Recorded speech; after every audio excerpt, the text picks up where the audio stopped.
할렐루야. 오늘도 귀하고 복된 날 주님 안에서 더욱더 복되시고 형통한 하루가 되시기를 주님의 이름으로 축원합니다. 오늘 말씀의 제목은 하나님을 기쁘시게 해드리는 삶입니다. 이 히브리서 전체가 보여주고 있는 말씀의 흐름을 통하여서 우리들이 깨달아야 할 중요한 사실은요, 우리의 믿음이 균형 잡힌 건강한 믿음이 되어야 한다라는 말씀이 됩니다. 특별히 오늘 이제 히브리서 마지막 13장에서는 성숙한 그리스도인으로서의 최후의 승리를 얻을 성도의 모습은 과연 무엇인가? 우리가 실제 생활 속에서 우리는 어떠한 믿음으로 나아가야 하며 또 우리 안에 어떠한 신앙적인 고백과 어떠한 실천적인 삶이 있어야 하는가, 삶의 권면을 나누고 있는 본문의 말씀이 됩니다. 오늘 본문은 세 가지 부분으로 나눌 수 있는데, 먼저 1절로 6절 형제의 사랑과 신앙인의 삶의 자세입니다. 7절로 17절 지도자와 교리의 바른 중심입니다. 18절로 25절 마무리 권면과 축복의 말씀입니다. 오늘 이 시간, 오늘날 우리들이 가져야 할 그 신앙의 자세와 또 신앙의 원리를 함께 나누며 영적인 교훈과 기도의 제목을 함께 삼고자 합니다. 첫 번째로 섬김의 자세를 가져야만 합니다. 히브리서 기자는 오늘 본문에 앞서 그 12장 28절의 말씀을 보시면 하나님을 기쁘시게 섬길지니라고 말하고 있습니다. 그리고 오늘 이어지는 13장 1절 말씀에서 이렇게 말씀하시죠. 형제 사랑하기를 계속하라. 즉 하나님을 기쁘시게 하는 일과 형제를 사랑하는 일 사이에는 밀접한 연관성이 있다는 것을 우리는 알 수가 있습니다. 그리고 이어지는 2절에서 그 대접하는 방법에 대해서 손님 대접하기를 절대로 잊지 말라라고 말씀을 해주시죠.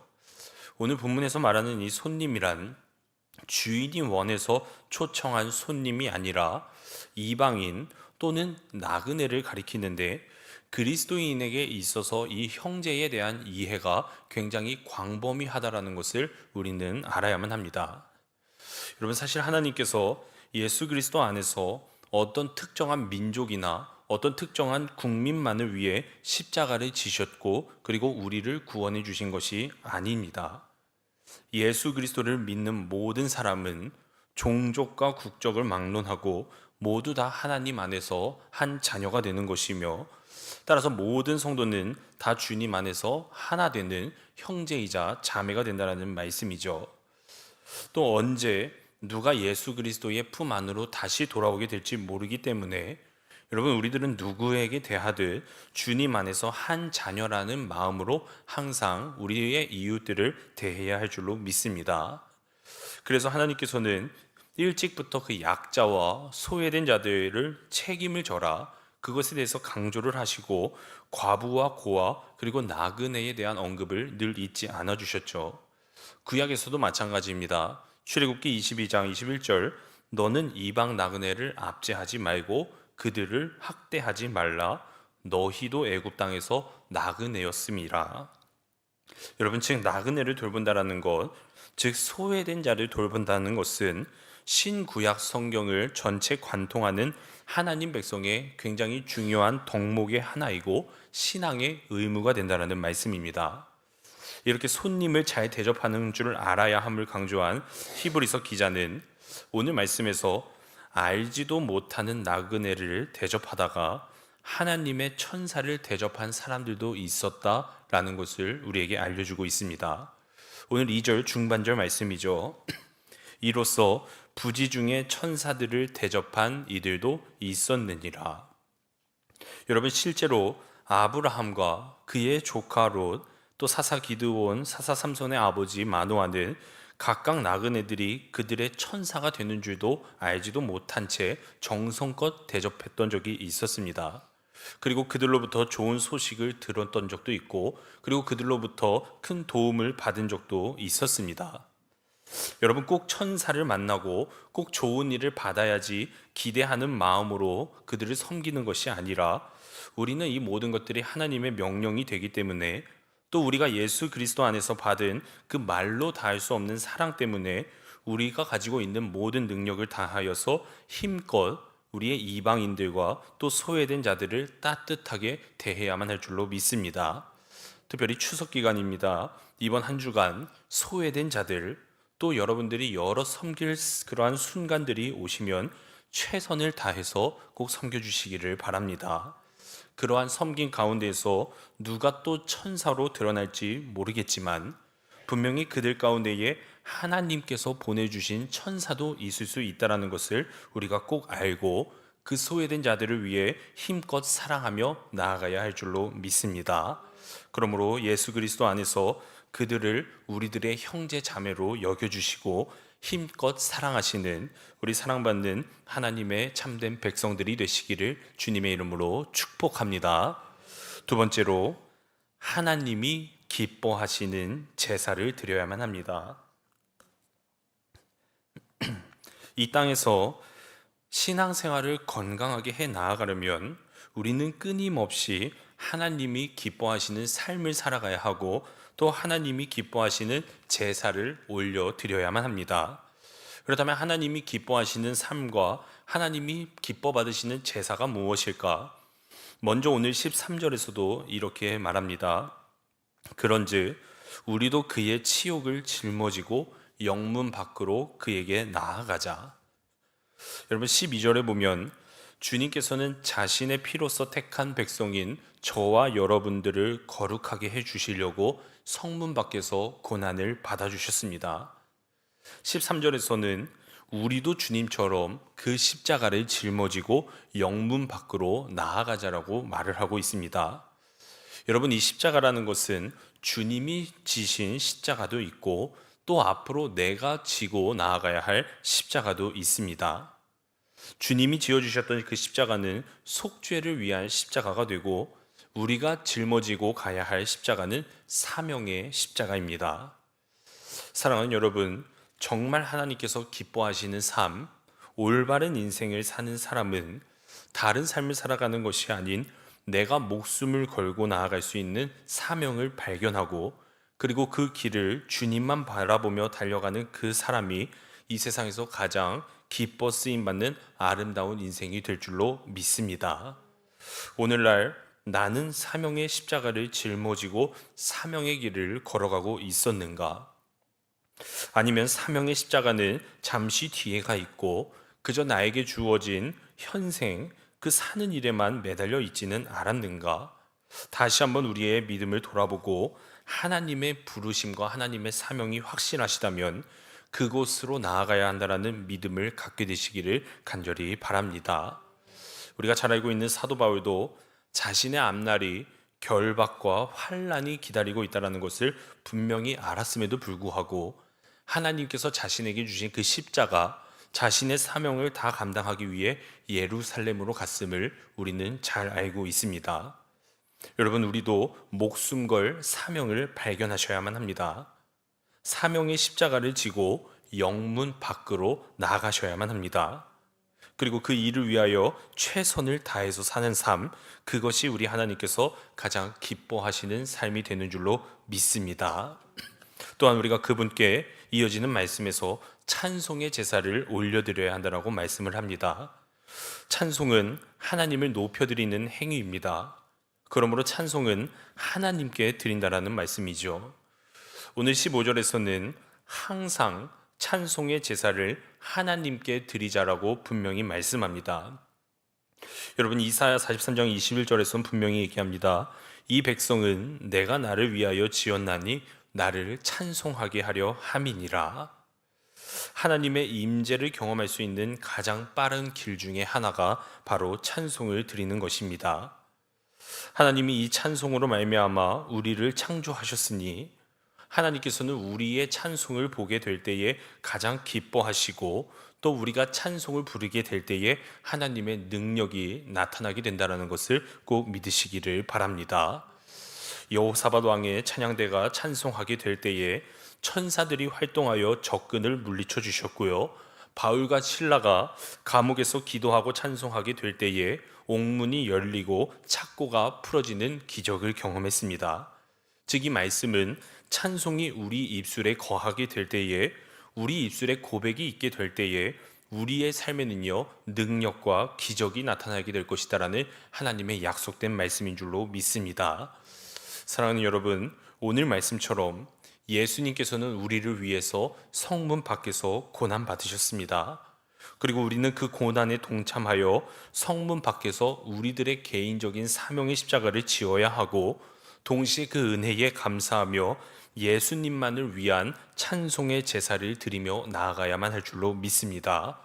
그러므로 각자의 자리에서 나의 십자가를 지시고, 그리고 그 십자가의 은혜에 감사하며 언제나 입술에서 찬양이 끊이지 않음으로 말미암아 인생 속에서 늘 기적을 경험하시고 능력을 얻어 살아가는 우리 사랑하는 광림의 모든 권속분들이 되시기를 주님의 이름으로 축원합니다. 끝으로 양들의 큰 목자 되어 주시는 예수님께 순종해야 합니다. 오늘 본문 21절 앞절 말씀입니다. 모든 선한 일에 너희를 온전하게 하사 자기 뜻을 행하게 하시고. 하나님의 뜻, 예수 그리스도의 선하신 뜻은 감히 우리 인간의 지혜로는 깨달을 수 없는 큰 신비입니다. 그런데 그 큰 신비를 깨닫고 그 뜻을 이루며 살아갈 수 있는 지혜를 우리에게 선물해 주셨습니다. 너무나도 어리석고 무지한 우리를 하늘의 지혜를 가지고 살아나갈 수 있도록 그분께서 오늘 길을 열어주셨다는 말씀이죠. 여러분, 우리도 이 땅을 살아가면서 때로는 우리가 뭐가 된 것처럼, 때로는 교만하게 뭐가 있는 것처럼 살아갈 때도 있지만, 여러분 사실 우리가 어떤 존재였습니까? 우리는 다 죄로 인해 사망의 길을 걸어가던 사람들입니다. 그냥 굳이 아담과 하와의 범죄뿐만 아니라 우리도 오늘날 이 삶을 살아가면서 수시로 죄와 짝하면서 살아가고 있음을 우리가 누구보다 잘 알고 있습니다.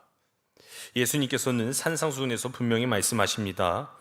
형제에게 노하는 자마다 심판을 받게 되고 형제를 대하여 나가라 하는 자는 공회에 잡히게 되고 미련한 놈이라 하는 자는 지옥불에 들어가게 되리라. 여러분, 우리가 살아가면서 깨끗한 척을 하지만 그러나 우리도 사실 남을 비난할 때도 분명히 있고요, 또 노하면서 화낼 때도 분명히 있고, 또 저주할 때도 있고, 죄를 짓고 살아갈 때도 있습니다.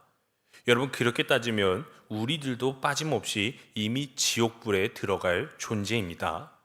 여러분, 오늘 이 예수님의 말씀 앞에 떳떳한 사람이 여러분 세상에 몇 명이나 될까요? 우리 마음속에 악한 생각, 음침한 생각이 늘 있습니다.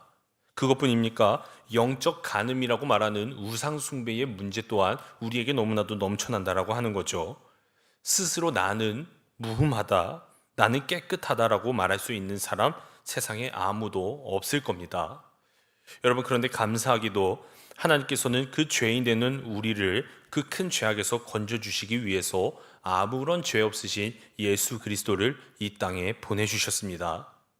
아들을 낳으리니 이름을 예수라 하나 이는 그가 자기 백성을 그들의 죄에서 구원할 자이심이라 하니라. 우리의 목자이신 예수님이 아니었다면 여러분, 우리는 영원한 저 죽음에서 벗어나지 못했을 겁니다. 우리 인간은 어느 누구도 스스로의 죄를 절대로 해결할 수가 없습니다. 그래서 요한복음 10장 15절에 양들을 위하여 목숨을 버리노라.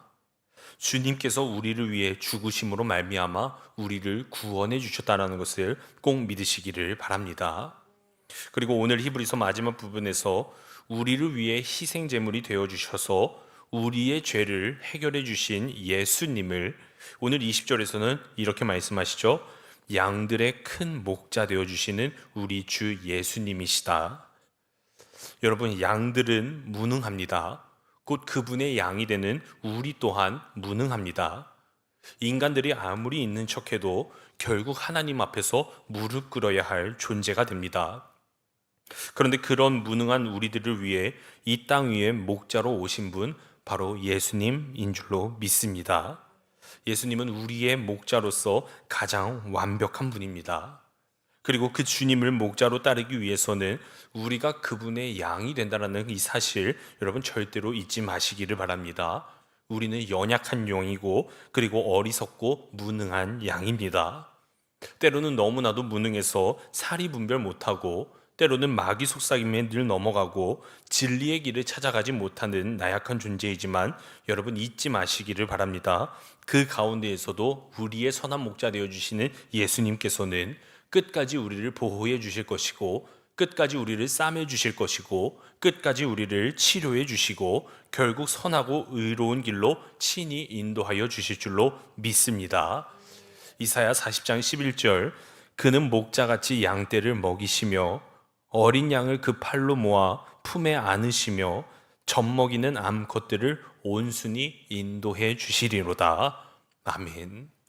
사랑하는 여러분, 오늘 말씀처럼 양들의 큰 목자 되어주시는 우리들의 큰 목자 되어주시는 우리의 하나님 앞에 날마다 찬송의 제사를 올려드리시기를 바랍니다. 내게 능력 주시는 그 목자 앞에서 그분 명령 따라 나아가는 그러한 삶을 살아감으로써 하나님께 더 큰 능력과 언제나 삶 속에서 승리하는 삶을 살아가시는 우리 사랑하는 광림의 모든 권속들이 되시기를 주님의 이름으로 축원합니다. 기도하시겠습니다. 우리의 큰 목자가 되어주시는 하나님 아버지, 죄에 빠져 멸망당하야 할 우리들을 구원해 주시고 선하고 의로운 길로 인도하여 주시니 그 은혜에 참으로 감사를 드립니다. 우리도 그 은혜에 감사하며 하나님 앞에 전적으로 순종하게 하여 주시옵고 날마다 찬송의 제사를 올려드리며 하나님께 더 큰 영광 올려드리며 살아가는 믿음의 자녀들 되게 하여 주시옵소서. 아버지 하나님, 추석입니다. 오늘 하루도 이웃들 또 소외된 자들을 돌아보게 하여 주시옵고 그들에게 우리를 통하여서 하나님의 사랑이 전해질 수 있도록 주여 은혜를 베풀어 주시옵소서. 오늘도 주님 앞에 나오게 될 때에 귀한 예물을 올려드립니다. 믿음 없이 드릴 수 없는 이 귀한 예물 주님 기뻐 받아 주시옵고 드리는 그 손길 위에 하나님의 놀라우신 축복이 임하게 하여 주시옵소서. 함께 하여 주실 줄로 믿사오며 예수님의 이름으로 기도드려 싸움나이다. 아멘.